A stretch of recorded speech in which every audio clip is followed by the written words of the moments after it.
Assalamualaikum warahmatullahi wabarakatuh.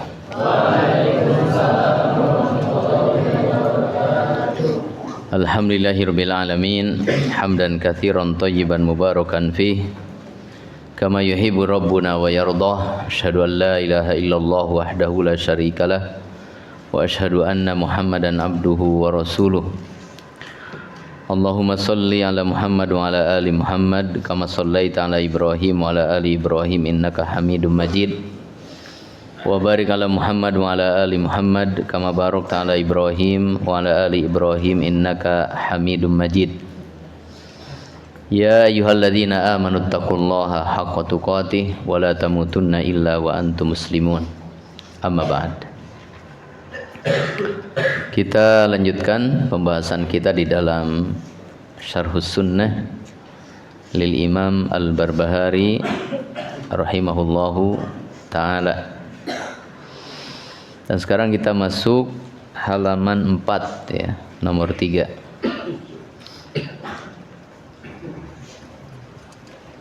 Nah, Iqra.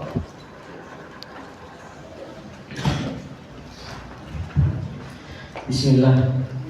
Qala mu'allifu syarhi sunnati al-imam Abu Muhammadin al-Hasan bin Ali ibn Khalaf al-Barbahari rahimahullahu ta'ala. Wa'lam ketahuilah anna an-nasa bahwasanya manusia lam yabtadi'u bid'atan qattu, tidaklah melakukan suatu bid'ah pun, hatta sehingga taraku mereka meninggalkan minas sunnati dari sunnah, mithlaha semisal dengannya. Fahdar maka hindarilah al-muharramati minal umuri, perkara-perkara yang diharamkan. Fa inna karena sungguhnya kullu muhdatsatin, setiap perkara baru, bid'atun adalah bid'ah. Wa kullu bid'atin, setiap bid'ah, dhalalatun adalah kesesatan. Wa dhalalatun kesesatan, wa ahluha dan para pengikutnya finnari, di dalam neraka. Terus. Wahdar dan hindarilah sigharul muhdatsati, yang kecil dari perkara baru, minal umuri dari perkara-perkara. Fa inna karena sungguhnya sigharul bid'ah, bid'ah yang kecil, ta'udu akan kembali, hatta sehingga tasira menjadi kibaron, bid'ah yang besar. Wa kadzalika, dan demikianlah kullu bid'atin, setiap bid'ah uhditsat yang diadakan fi hadhil ummati, pada umat ini, karena awaluha keberadaan awalnya shaghiran adalah kecil, yushbihu menyerupai al-haqqa kebenaran, faghtarra maka tertipu, bidzalika dengannya, man orang, dakhala fiha yang masuk ke dalamnya. Summa kemudian lam yastati, dia tidak bisa, al-mukhraja keluar, al-makhraja keluar, minha darinya. Fa'alumat maka menjadi besar, wasara dan menjadi dinan agama, yudanu biha yang dipeluknya. Faqalafa maka dia menyelisihi as-siratal mustaqimah, jalan yang lurus. Faqaraja maka dia keluar, minal islami dari Islam. Fanzur maka lihatlah, rahimakallahu semoga Allah merahmatimu, kullah setiap man orang, sami'ta yang kamu dengar, kalamahu perkataannya, min ahli zamanika dari orang-orang di zamanmu, khosatan secara khusus, fala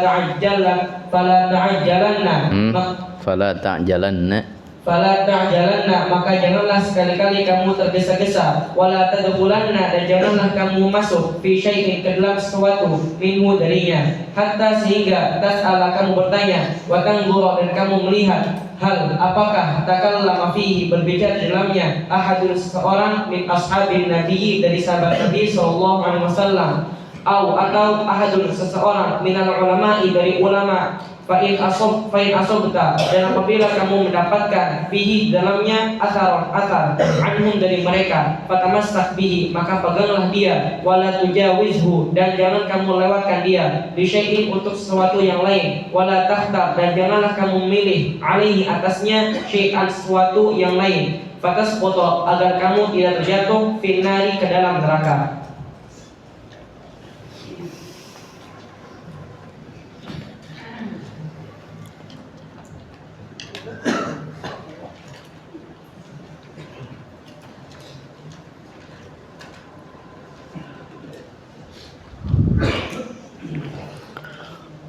Ya, tema yang disampaikan oleh al-muallif di sini adalah tentang larangan dari bid'ah. dan bahaya dari bid'ah. Setelah beliau membicarakan tentang sunnah, bahwa Islam adalah sunnah dan sunnah adalah Islam, kemudian beliau menyampaikan beberapa perkara yang pokok di dalam sunnah. Maka di sini beliau menyebutkan tentang lawanan dari sunnah, yaitu yang disebut dengan bid'ah. Karena untuk memahami dengan benar terhadap sesuatu, maka kita harus mengetahui lawanannya.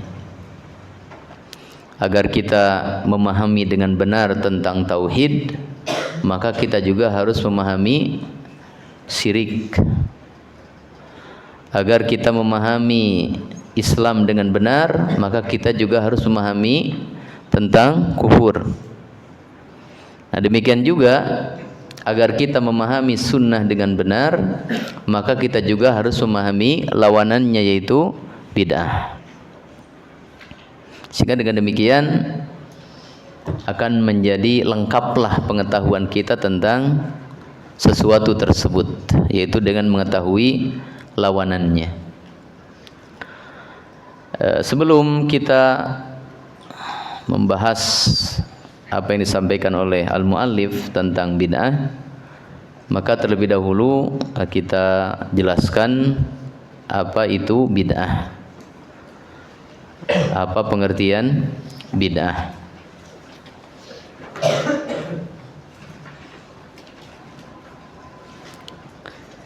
Ya.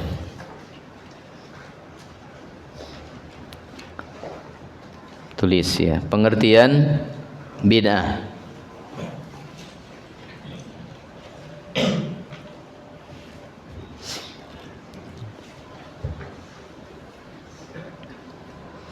Secara istilah ya.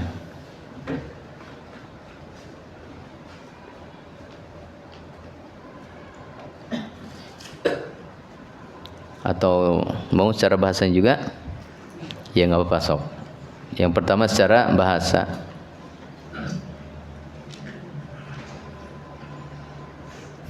Ma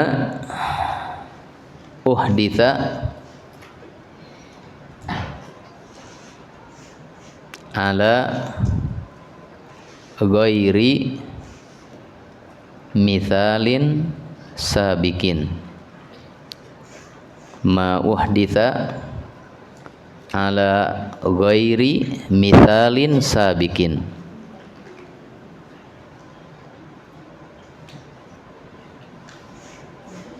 Ma uhditha, sesuatu yang dibuat baru, atau sesuatu yang baru dibuat.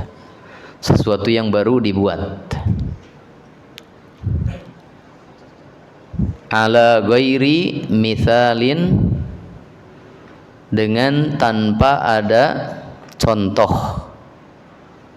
Dengan tanpa ada contoh, sabikin sebelumnya. Sabikin sebelumnya.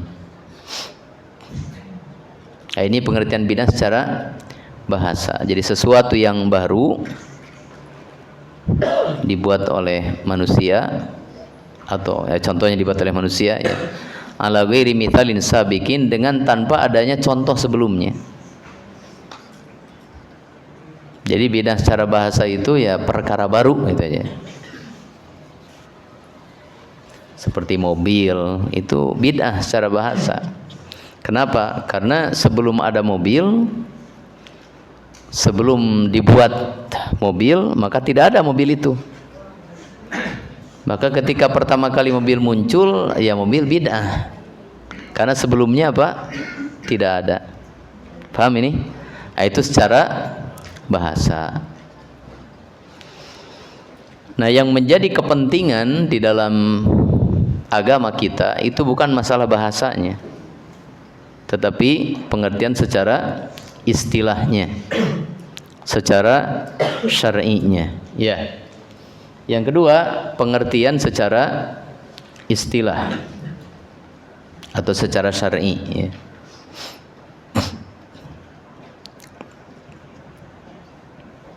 Dah. Thariqatun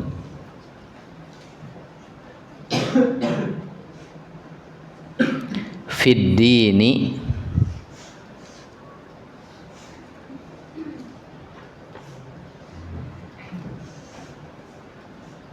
mukhtara'atun mim kha ta ra ain ta marbutoh mukhtara'atun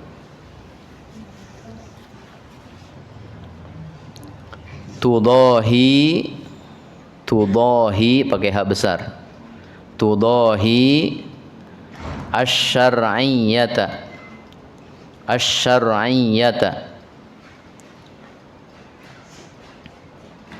yuqsadu pakai qaf, yuqsadu bisuluki 'alaiha yuqsadu bisuluki 'alaiha al-mubalaghatu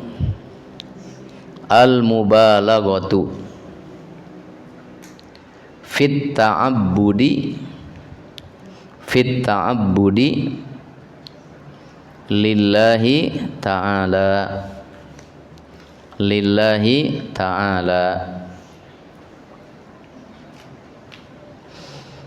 Ya, ini pengertian bid'ah secara syar'i. Thariqatun, sebuah cara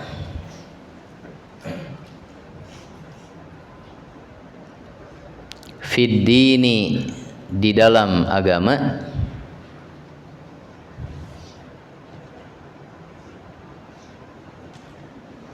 mukhtara'atun, yang baru dibuat,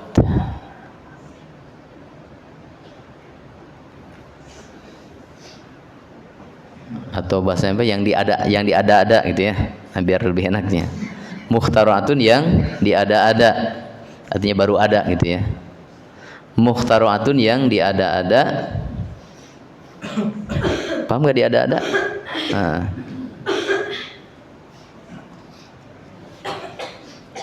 Yang menyerupai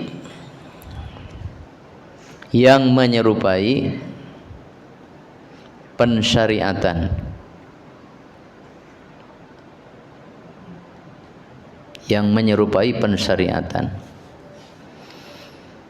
yuqsadu, dimaksudkan, bisuluki 'alaiha, dengan menempuhnya,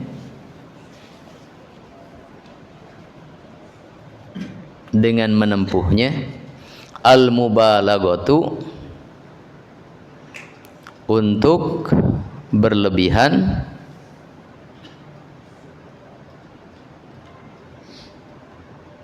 fit ta'abbudi, di dalam beribadah,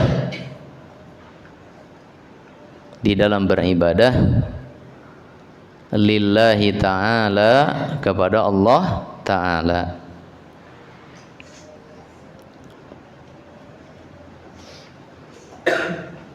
Ya.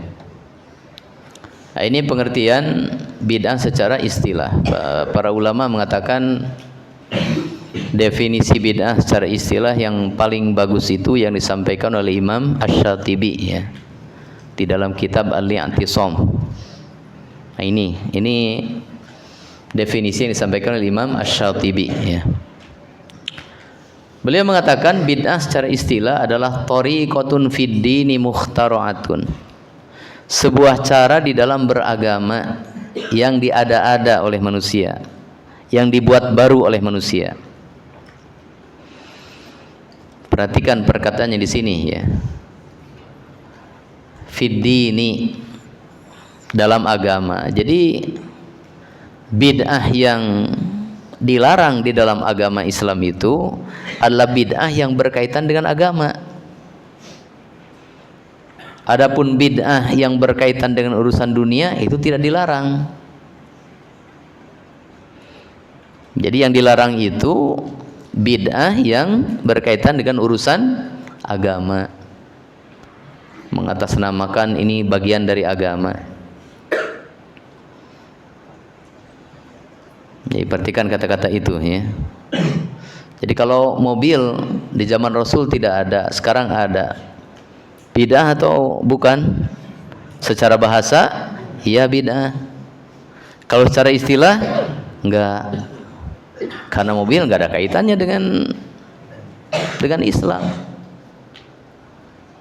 Kalau mobil itu ajaran Islam, ya orang kafir enggak pakai mobil gitu. HP secara bahasa bid'ah, tapi kalau secara istilah enggak, karena tidak ada kaitan dengan masalah agama.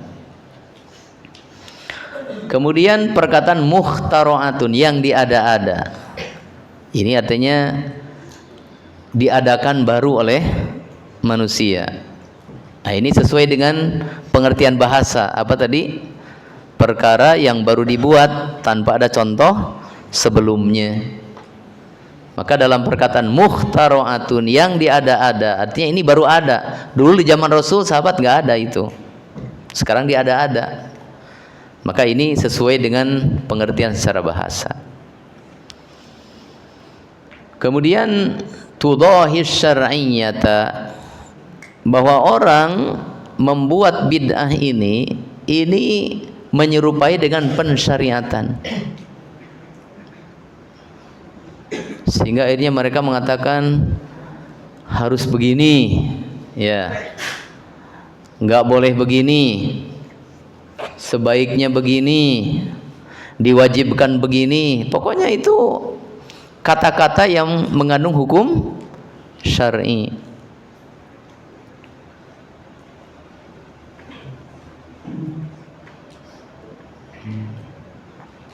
Ya.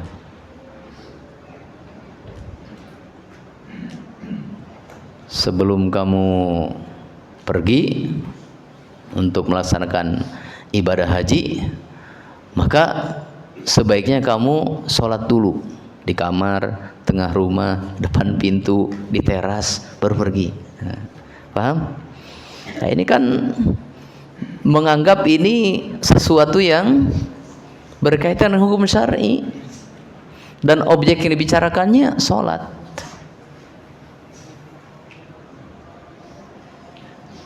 Kemudian yuqsadu bis-suluki 'alaiha. Kenapa orang itu membuat bid'ah dan melakukan bid'ah? Maka dikatakan dimaksudkan dengan menempuh bid'ah tersebut al-mubalaghatu fit ta'abbudillahi ta'ala, untuk berlebihan, untuk semakin meningkatkan peribadahan kepada Allah Ta'ala. Ini menunjukkan bahwa maksud dari bid'ah mah bagus gitu, ingin meningkatkan peribadahan kepada Allah Ta'ala, tapi caranya yang buruk. Taib. Jamaah sekalian rahimani wa rahimakumullah, dari definisi di atas, maka sesuatu itu dihukumi bid'ah dengan memenuhi beberapa syarat atau batasan. Ya.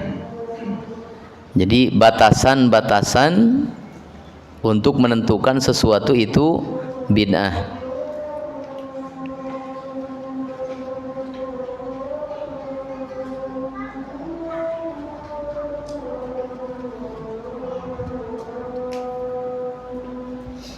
Dah.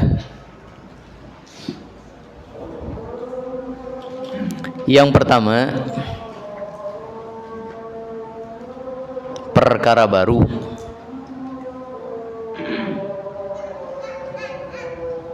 Tidak ada di zaman Rasul dan para sahabat.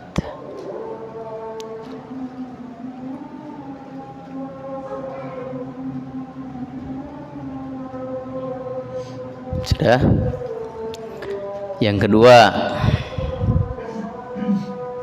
berkaitan dengan urusan agama. Berkaitan dengan urusan agama.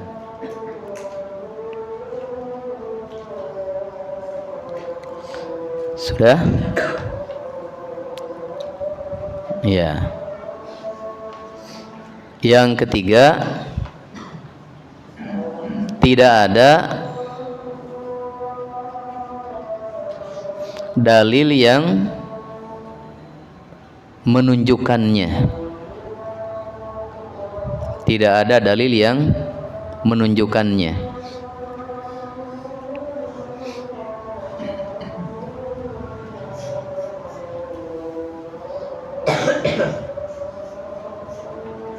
Ya.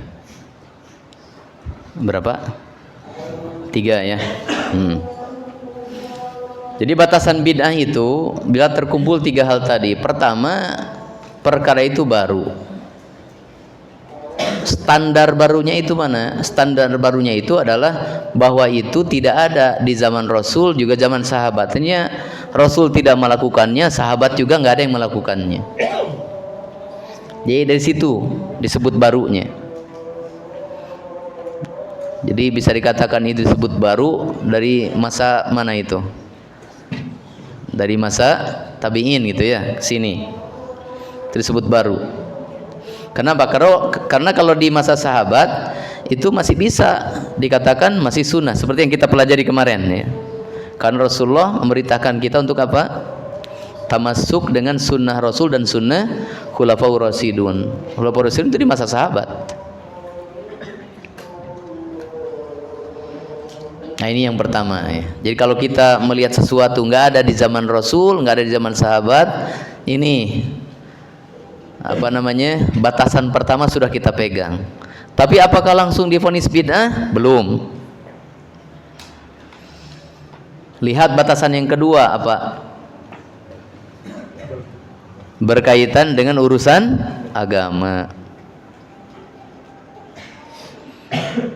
Maka apabila perkara baru tersebut yang tidak ada di zaman Rasul, tidak ada di zaman sahabat, itu berkaitan dengan agama, kita sudah memegang 2 batasan. Paham ini? Jadi kalau urusannya urusan dunia, enggak.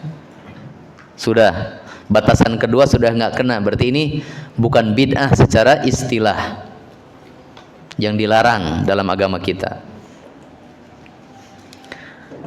Tapi baru 2 ya.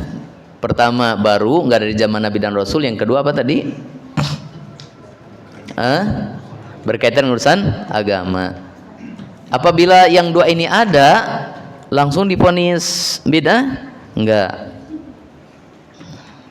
Ada batasan yang ketiga. Apa?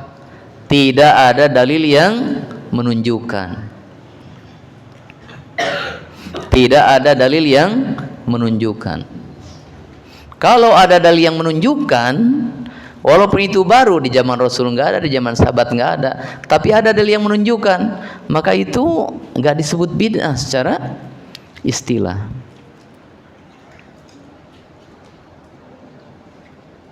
Ya. Di zaman Rasul misalkan enggak terjadi. Ya mungkin karena ada penghalang untuk dilakukannya. Sebenarnya itu ditetapkan, tapi karena ada penghalang. Contohnya Al-Quran dijadikan satu mushaf. Di zaman Rasul enggak terjadi,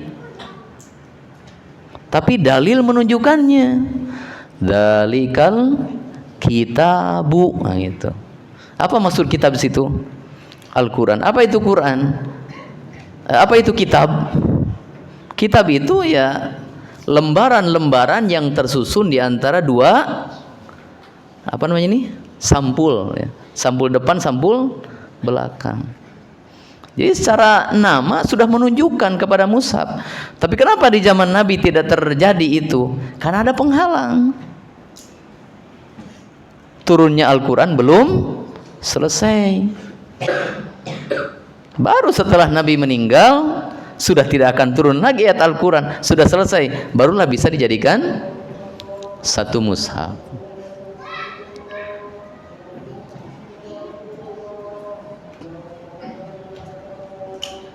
Di zaman Nabi sallallahu alaihi wasallam, nanti di kitab Jihad Bulughul Maram akan kita pelajari ya. Itu ada pengambilan jizyah ya kemarin. Jizyah dari siapa? Dari orang kafir ya. Ada pengambilan jizyah yang disepakati dari Yahudi dan Nasrani. Juga Majusi itu sepakati, yang lainnya ada ikhtilaf. Di zaman sahabat juga demikian. Tapi di akhir zaman nanti tidak diambil lagi jizyah. Berarti itu kan baru itu. Kapan?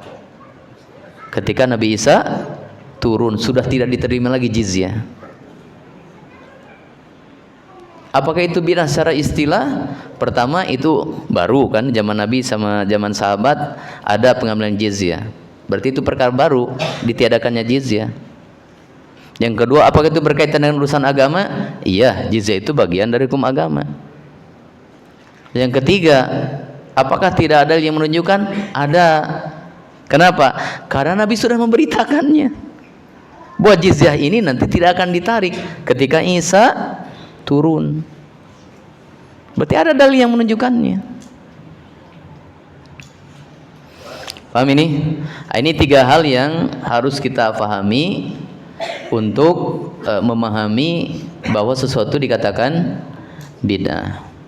Yang paling gampangnya untuk menghukumi suatu itu bid'ah, ya lihat penetapan para ulama.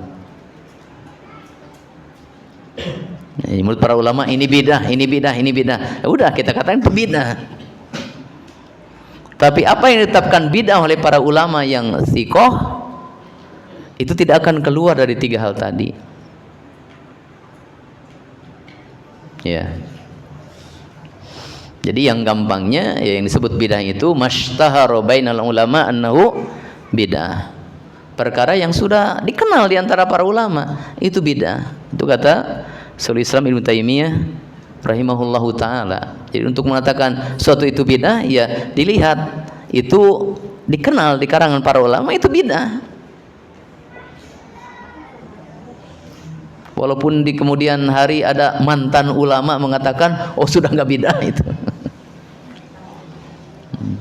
Dulu berteriak-teriak itu bid'ah, sekarang sudah mantan, akhirnya mengatakan, oh itu bagus nggak bid'ah. Itu nggak diiktibar lagi. Nah ini tiga batasan untuk menetapkan sesuatu itu adalah bid'ah. Ya.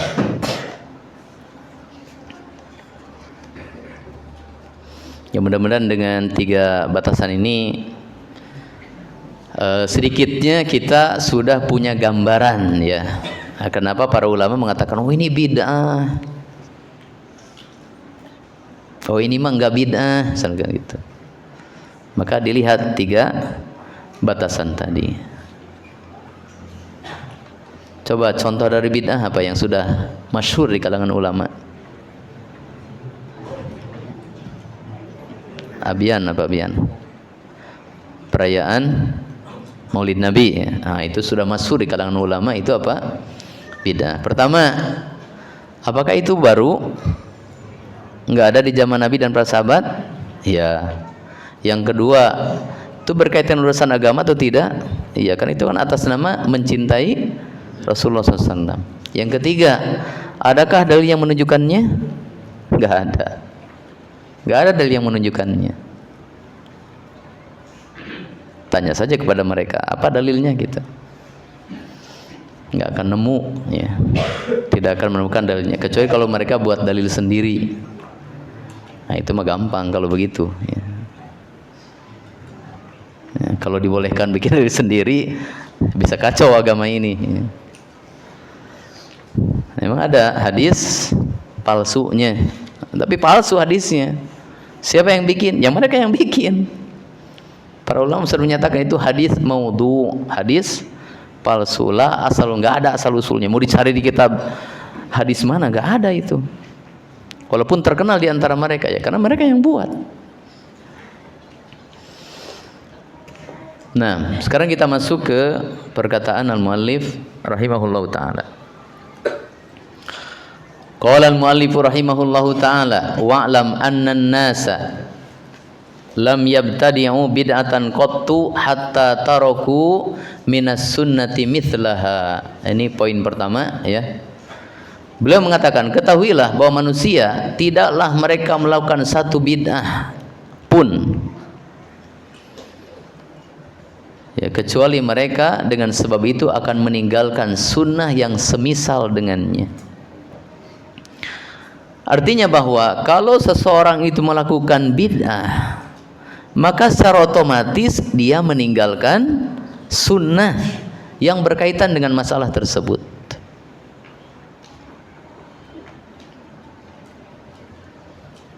Paham ini? Ya. Perkataan ini sudah disampaikan oleh para ulama sebelumnya, diantaranya dari kalangan tabi'in, dari perkataan Hasan bin Atiyah al-Muharibi rahimahullah, mabtada'a qaumun bid'atan fi dinihim illa naza'allahu min sunnatihim mithlaha. Tidaklah suatu kaum melakukan bid'ah di dalam agama mereka kecuali Allah akan mencabut min sunnatihim, dari sunnah yang ada di kalangan mereka, mithlaha, semisal dengannya,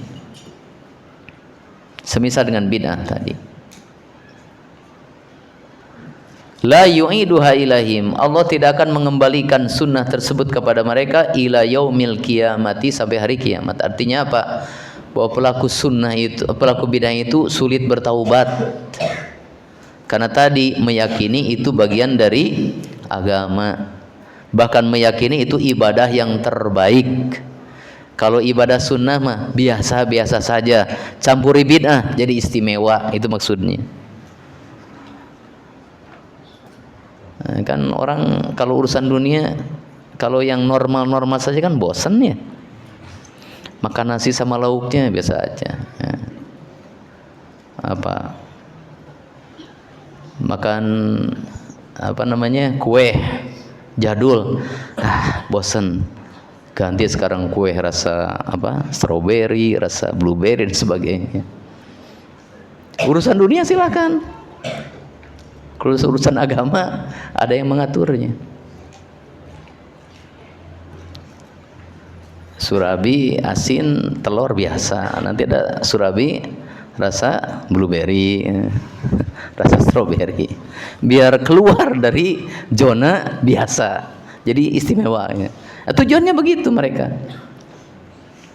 ya, sehingga mereka susah untuk bertaubat. Dan Allah Ta'ala mengembalikan sunnah kepada seseorang itu apabila dia bertaubat. Nah, bagaimana akan dikembalikan sunnah kepada dia sementara dia bertaubatnya enggak gitu.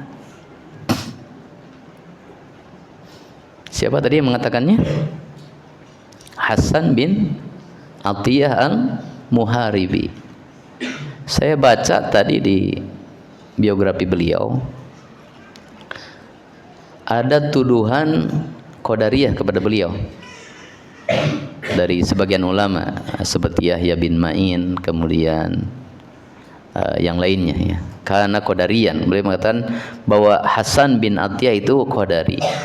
Qadari itu ahlus sunnah atau mubtadi? Mubtadi. Tapi sebagian ulama membantah ya, seperti Imam Al-Auza'i ya, membantah tentang keterlibatan Imam Hasan bin Atiyah ke dalam pemahaman Qadariyah. Bahkan Imam Ahmad pun mensikohkan beliau. Nah, kalau Imam Az-Zahabi, beliau mengomentari ya,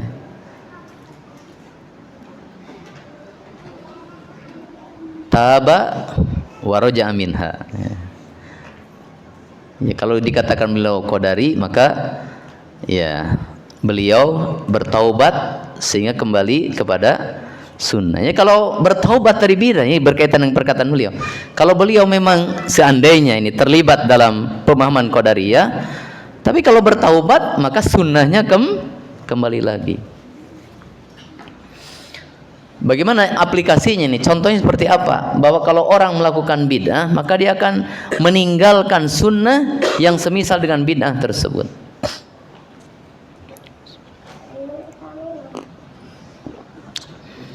Taib. Di dalam masalah takdir, apa akidah sunnah di dalam masalah takdir yang berbeda dengan Qadariyah? Ya, mereka yang disebut Qadariyah itu apa? Mereka mengatakan la qadar, kullu syai' unuf. Tidak ada takdir itu, segala sesuatu adalah baru. Qadariyah gulatnya mengatakan bahwa innallaha la ya'lamu asy-syai' qablahu wa la yaktubu, bahwa menurut Qadariyah Allah tidak memiliki ilmu azali, juga tidak ada catatan takdir di Lauhul Mahfuz. Coba, ini pemahaman yang baru.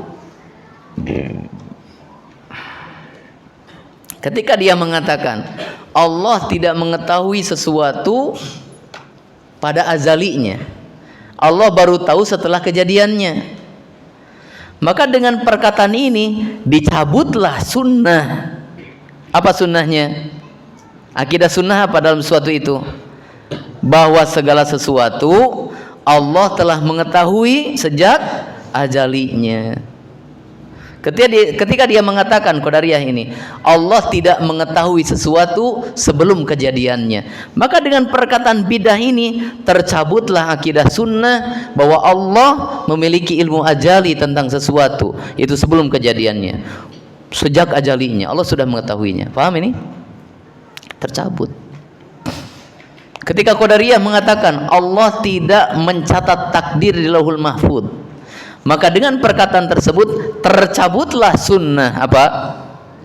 Bahwa Allah Ta'ala telah mencatatkan takdir seseorang atau seluruh manusia 50.000 tahun sebelum diciptakan langit dan bumi. Maka sunnah ini dicabut gara-gara bid'ah tadi. Paham ini? Nah, ini contohnya.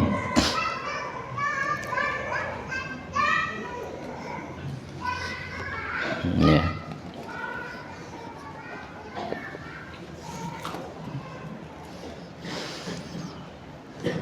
Ya. Pelajaran dari perkataan ini,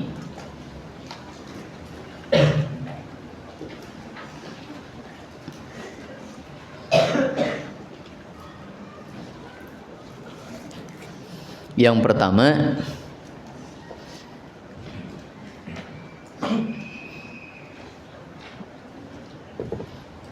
di antara bahaya bid'ah adalah akan menghilangkan sunnah. Di antara bahaya bid'ah adalah akan menghilangkan sunnah.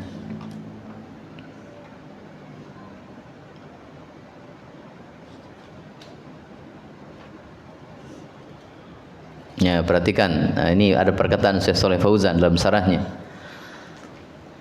Fala li'annahu la tajtami'u sunnatu wal bid'atu illa wa tukhriju ihdahumal ukhra. Karena tidak akan berkumpul sunnah dan bid'ah pada seseorang. Maka tidak berkumpul sunnah dan bid'ah. Jadi seseorang itu sunnahnya ada, bid'ahnya ada. Illa wa tukhriju ihdahuma al-ukhra, kecuali salah satunya akan mengeluarkannya. Ya kalau ala bid'ah berarti sunnahnya dikeluarkan dari dia. Fala yakunul insanu mubtadi'an wa sunniyan, maka seseorang itu tidak disifati mubtadi dan sunni. Imma yakuna mubtadi'an, akan tetapi apakah dia itu mubtadi, wa imma an yakuna sunniyan, atau dia itu seorang sunni. La yajtami'ani fihi, tidak akan berkumpul dua-duanya pada seseorang. Jadi kalau dia ahlus sunnah, maka bid'ah akan keluar dari dirinya. Kalau dia ahlu bid'ah, maka sunnah akan keluar dari dia. Maka seseorang tidak kemudian disebut dia ahlus sunnah yang mubtadi, dia ahlus sunnah dan mubtadi, enggak. Kalau ahlus sunnah berarti bid'ah keluar dari dia. Kalau mubtadi berarti dia bukan ahlus sunnah. Kemudian mengatakan fala budda an tukhrija ihdamal ukhra, maka salah satunya akan mengeluarkan yang lain, wa hadza min madarril bid'ah, dan ini di antara bahaya bid'ah. Ya. Kemudian poin yang kedua, fahdharil muharramati minal umuri, maka hindarilah perkara-perkara yang haram. Ya. Di sini beliau mengajarkan kepada kita untuk menjauhi, menghindari perkara-perkara yang haram. Di sini beliau mengungkapkan dengan ungkapan yang umum, al-muharramat, perkara yang haram. Mau itu bid'ah, mau itu maksiat, dosa besar, dosa kecil. Kalau itu diharamkan, maka hindari. Maka masuk dalam keumuman perkataan beliau ini menghindari bid'ah ala sabilil aula, menurut makna yang lebih utama. Karena bid'ah itu adalah perkara haram yang besar, yang menempati tempat yang tinggi. Kita kalau berbicara sesuatu yang besarnya dulu, baru yang kecil. Maka kalau perkataan beliau hindarilah perkara yang haram, itu mencakup pengharaman yang kecil-kecil, apalagi pengharaman yang besar setingkat bid'ah ini.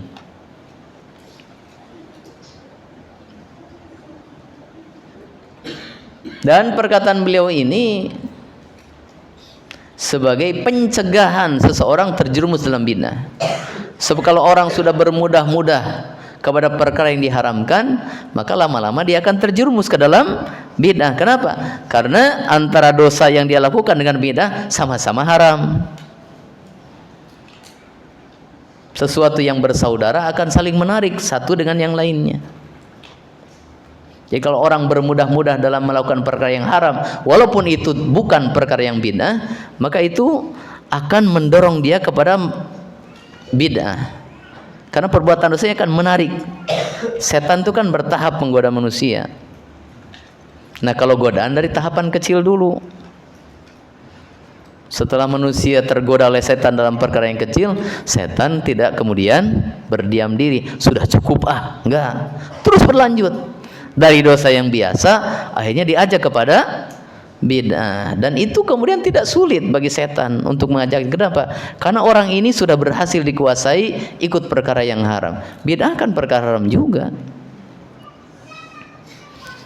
Maka pelajaran dari perkataan beliau ini yang kedua, ya, kewajiban menjauhi perkara-perkara yang diharamkan. Kewajiban menjauhi perkara-perkara yang diharamkan, terutama perkara bid'ah.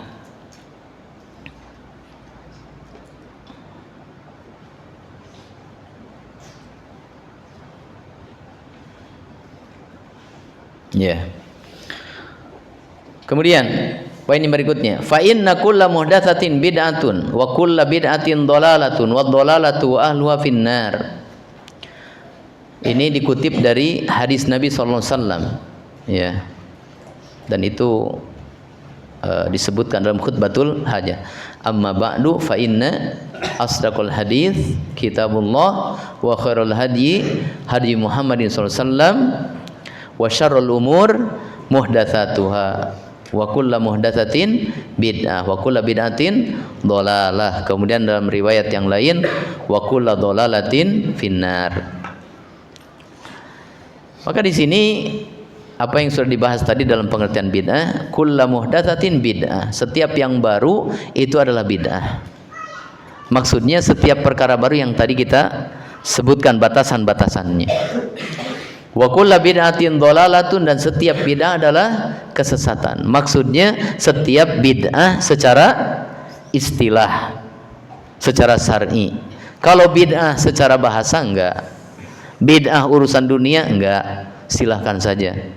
Yang menjadi kesesatan itu bid'ah yang disebutkan dalam istilah yang berkaitan dengan masalah agama. Wadhalalatu wa ahluha finnar, kesesatan dan para pelakunya atau pengikutnya itu diancam dengan neraka. Maka pelajaran dari sini, pelajaran yang ketiga ya, menunjukkan kepada pengertian bid'ah. Tadi sudah kita sebutkan pengertian bid'ah ya.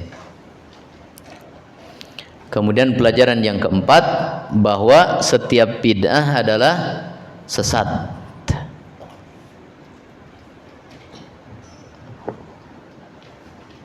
Siapa yang mengatakan setiap bid'ah adalah sesat? Siapa? Rasulullah SAW. Jadi kalau ada yang protes, enggak, bid'ah ada yang wajib, ada yang sunnah, ada yang haram, ada yang makruh, ada yang mubah. Nah, jadi dimasuki oleh hukum taklif yang 5. Enggak semuanya sesat. Ya kita jawab, jangan protes sama saya.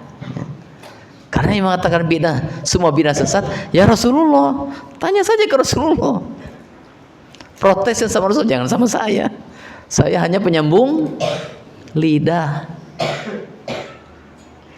Orang marah kepada kita, setiap bid'ah adalah kesesatan. Enggak.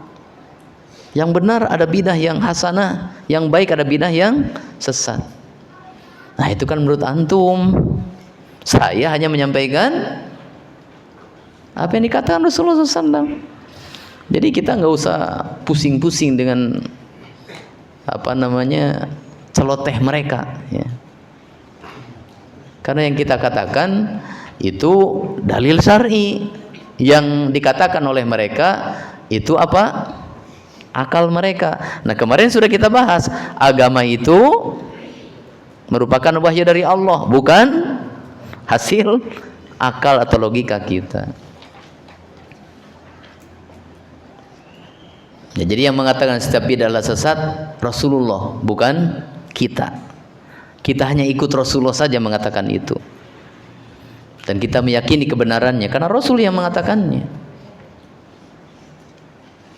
Kemudian yang kelima, di antara bahaya bid'ah adalah menjerumuskan ke dalam neraka.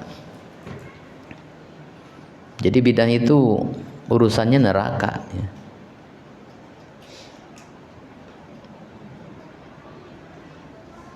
Nah, tapi lagi-lagi ya, ahlu bid'ah itu apa?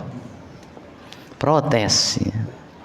Ketika kita mengatakan setiap bahwa bid'ah itu akan menjerumuskan kepada neraka, mereka mengatakan seperti pemilik neraka saja, ngatur masuk surga, masuk neraka.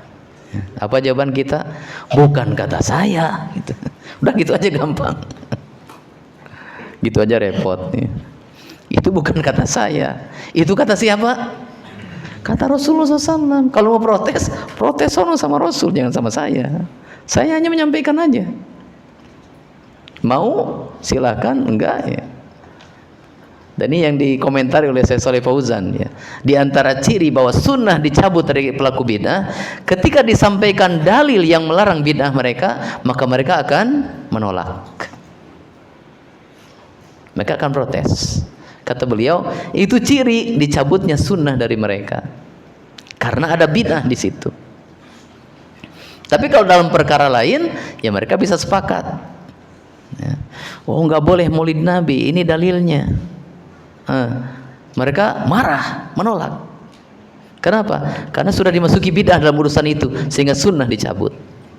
Tapi kalau kita katakan sunnahnya sholat duhur itu 4 rakaat, protes gak dia? Protes gak? Ya kalau dia sholat duhurnya 4 rakaat gak bakal protes. Kecuali kalau sholat duhur dia itu, kita mah sholat duhurnya 5 rakaat aja. Kita katakan, sunnah nabinya sholat duhur itu 4 rakaat. Dia bakal protes itu. 4 sunnah, 5 lebih sunnah lagi. Mungkin begitu alasannya. Ada toppingnya rakaat kelima. Nah, jadi itu diantara ciri dicabutnya apa? Sunnah dari mereka. Kemudian poin yang berikutnya,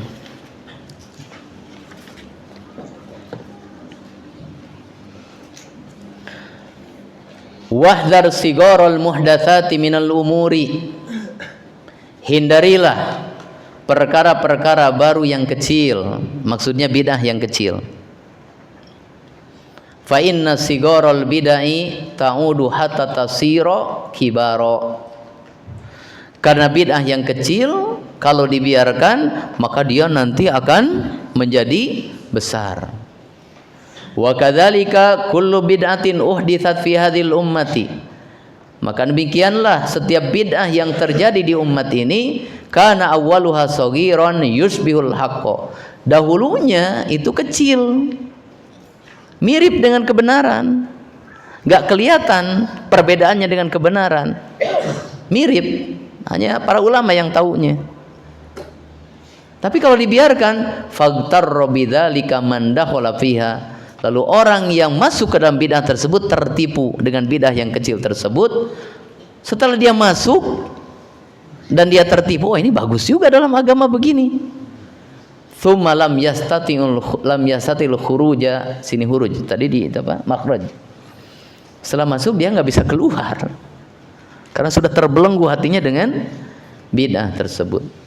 Fa'azumat, maka menjadi besarlah bid'ah tersebut dalam dirinya, wasarat dinan yudanu biha, dan menjadi agama yang diikuti, fa khalafas siratal mustaqima fa kharaja minal Islam, sehingga dia menyelisihi agama yang lurus, jalan yang lurus, maka dengannya dia keluar dari Islam. Ya, pelajaran dari, saya kira ini jelas ya. Jadi inti dari perkataan beliau, jangan meremehkan bid'ah yang dianggap kecil. Ah, baru kecil ini, jangan diremehkan, jangan dibiarkan. Karena perkara besar itu berasal dari kecil dulu. Kan nggak ada manusia terlahir langsung kakek-kakek. Nah, dari bayi dulu, anak-anak, remaja, pemuda, bapak-bapak, jadi kakek gitu. Ada orang tingginya 2,40 meter, manusia tertinggi di dunia. Kan terlahirnya sama, 80 cm, itu berapa senti? Dari kecil dulu. Ya. Jadi hindari bid'ah yang kecil, karena itu akan membawa kita kepada bid'ah yang besar. Atau bid'ah kecil itu lama-lama dia akan membesar. Seperti apa? Bola salju, ya kecil terus menggelinding jadi besar. Nah, seperti api. Di sini Syekh Shalih Fauzan mencontohkan dengan api. Ya. Kalau api kecil disepelekan, maka akan terjadi kebakaran besar. Kebakaran besar itu enggak langsung besar, tapi kecil. Tanya ke Ustaz Arifin ya, yang orang Kalimantan Barat, kan sering dengar berita kebakaran apa? Hutan. Apakah ada orang yang kemudian membakar hutan? Gitu, dibakar semuanya? Enggak. Kadang-kadang itu dari perkara kecil, membuang apa? Puntung rokok gitu, nggak dimatikan, dibuang aja. Kena daun kering, kebakar, dibiarkan, melebar, udah akhirnya jadi besar. Jadi kecil, jangan disepelekan urusan yang kecil. Sebab dia nanti akan menjadi besar. Ya, pelajaran dari perkataan beliau ini, yang berapa sekarang? Yang keenam, ya. Kewajiban menghindari bid'ah yang kecil.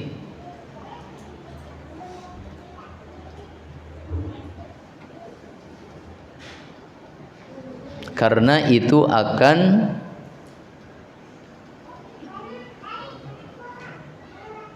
menyebabkan bid'ah yang besar.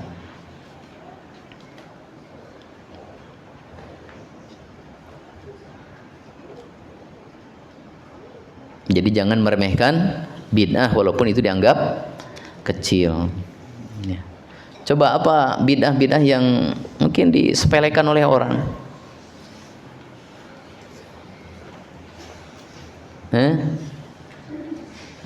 Bahkan mungkin yang sudah ngaji juga masih ada yang seperti itu. Apa contohnya? Ya?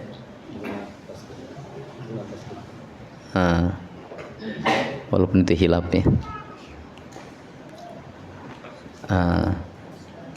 Coba yang mungkin kelihatannya kelihatannya sepele lah, tapi jadi besar nantinya.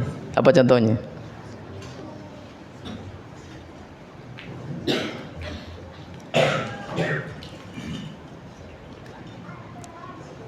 Apa contohnya?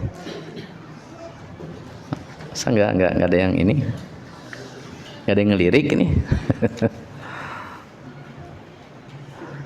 Menghususkan hari Jumat dengan suatu kebaikan. Jangan dianggap kecil itu. Tahu antum? Contohnya apa?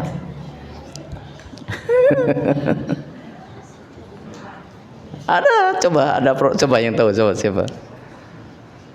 Contohnya apa? Sekarang mah masih kecil, tapi jangan dibiarkan itu. Nabi SAW mengatakan apa? La takhussu lailatal jumu'ati biqiyamin wala yaumaha bisiyamin. Jangan menghususkan hari Jumat malamnya dengan tahajud, siangnya dengan puasa. Apa contohnya? Ya, ada beberapa orang itu saking semangatnya ya. Program Jumat berkah gitu. Bagi-bagi makanan tapi khusus hari Jumat gitu. Di luar itu nggak ada program itu. Mungkin sepele, cuma ngasih makan masa jadi masalah. Ya dari sepele itulah, kalau dibiarkan sepele lama-lama jadi besar-besar. Buktinya kalau ditegur nggak nerima. Ada nggak contohnya dari Nabi mengkhususkan sedekah di hari Jumat? Kalau keutamaan bersedekah hari Jumat ada, tapi mengkhususkan hari Jumat nggak ada.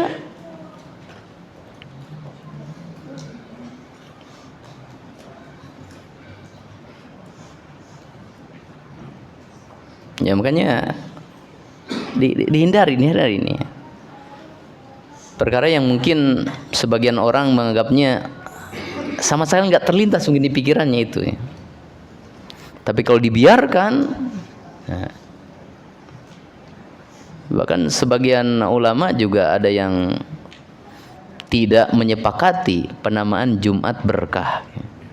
Kenapa? Karena setiap hari itu berkah. Saya kalau nggak salah pernah menemukan perkataan Syekh Shalih Fauzan ya. Beliau menolak pensifatan Jumat berkah. Ya, ini perkara-perkara yang mungkin dianggap sepele bahkan oleh kalangan orang yang sudah menisbatkan diri kepada sunnah. Tapi kalau dibiarkan ini menjadi penyulut bidah besar nantinya. Wallahu a'lam. Sampai mana tadi? Pelajaran berapa? Ke-6 ya, apa? Ya. Pelajaran yang ke-7. Pelajaran yang ke-7 ya.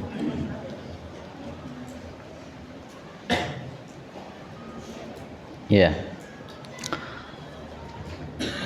Tentang sulitnya pelaku bidah untuk bertaubat.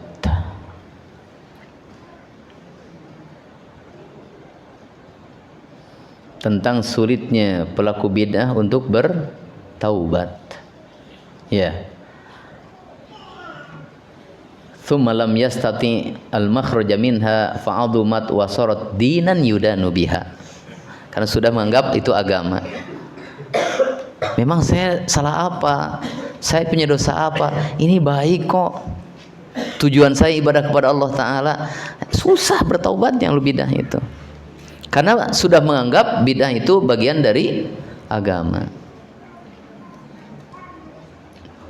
Sehingga ada perkataan sebagian salaf apa?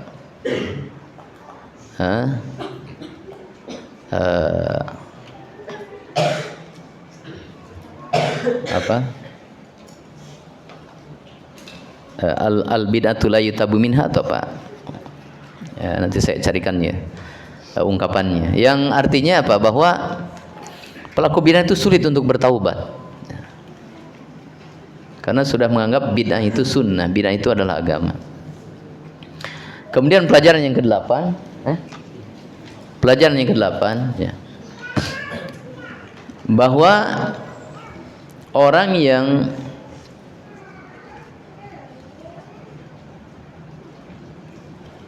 sudah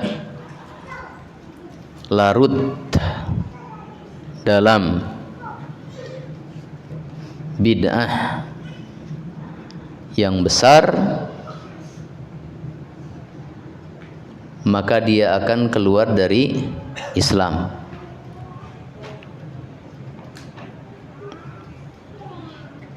Orang yang larut dalam bid'ah yang besar, maka dia akan keluar dari Islam. Ya. Apa maksudnya? Keluar dari Islam situ. Pahami seperti yang sebelumnya apa? Keluar dari Islam itu bisa keluar secara menyeluruh kalau bid'ahnya merupakan bid'ah yang mengkafirkan. Tapi kalau bid'ahnya tidak mengkafirkan, hanya sebatas dosa besar, maka keluar dari Islamnya itu bukan menyeluruh, tapi apa? Sebagiannya. Itu harus pahami seperti itu. Bukan berarti setiap pelaku bid'ah itu kafir, enggak. Tapi dia akan mengeluarkan, antara mengeluarkan dari keseluruhan Islam kalau bid'ahnya sampai membatalkan Islam, atau mengeluarkan dari sebagian Islam kalau bid'ahnya tidak sampai mengkafirkan. Ya, karena bid'ah ada dua. Pertama bid'ah mukaffiroh, yang kedua bid'ah mufassiqoh, ya.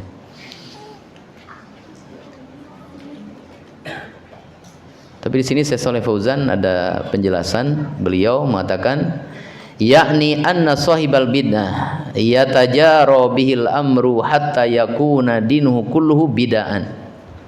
Akan tetapi pengikut bid'ah, maka urusan bid'ah itu akan berjalan bersama dia hatta yakuna dinuhu kulluhu bid'an, sampai agamanya itu seluruhnya bid'ah. Wa yakhruja minal islami, dan dia keluar dari Islam idza lam yabqa fi dini syai'un minas sunan, apabila sudah tersisa, sudah tidak tersisa lagi dalam agamanya sedikit pun dari sunnah.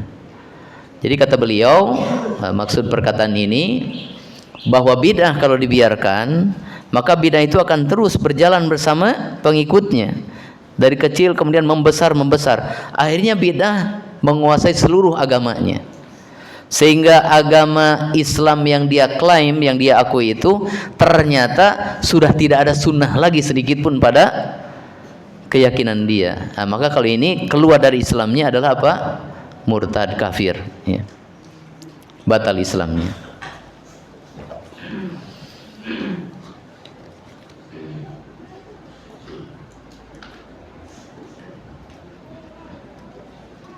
Ya. Masih ada satu poin lagi, ya. Kita lanjutkan nanti insyaallah.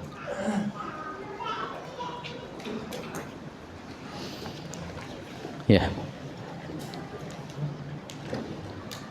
Dan poin yang terakhirnya itu sangat penting, ya, mungkin perlu penjelasan cukup panjang, ya. Karena berkaitan dengan definisi bid'ah yang tadi kita bahas di awal pembahasan. Wallahu a'lam. Sampai sini dulu. Subhanakallahumma bihamdik asyhadu an la ilaha illa anta astaghfiruka wa atubu ilaik. Wassallallahu wasallam ala nabiyina Muhammadin wa ala alihi washabihi ajmain. Wa akhiru da'wan alhamdulillahirabbil alamin. Assalamualaikum warahmatullahi wabarakatuh.